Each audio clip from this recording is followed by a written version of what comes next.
સુખદેવજીએ એમ કીધું કે રાજન તું ડર નહીં, કે 7 દિવસ પછી તક્ષક આવવાનો છે, તને કરડવાનો છે ને. એનો મતલબ તો એમ થયો ને કે આ 7 દિવસમાં તને કાંઈ નહીં થાય. અરે રાજન, આ દુનિયામાં હાલતો ચાલતો માણસ ક્યારે ઢળી પડે ને એની કોઈને ખબર પડતી નથી. અને તારી પાસે તો 7 દિવસ તો છે ને, છે આપણી પાસે સ્ટેમ્પ પેપર પર લખેલું.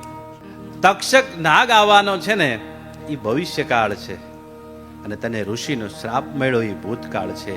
આ બંને કાળ આપણા હાથમાં નથી રાજન, આપણા હાથમાં છે આ વર્તમાન કાળ. અને વર્તમાન કાળમાં તમે જે કાંઈ કરો છો ને એ તમે બી વાવો છો.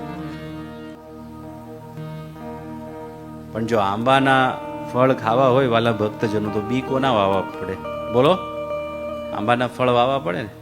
આપણું કેવું છે, ખાવા છે આંબાના ફળ અને બી વાવવા છે લીમડાના, તો એ શક્ય ખરું?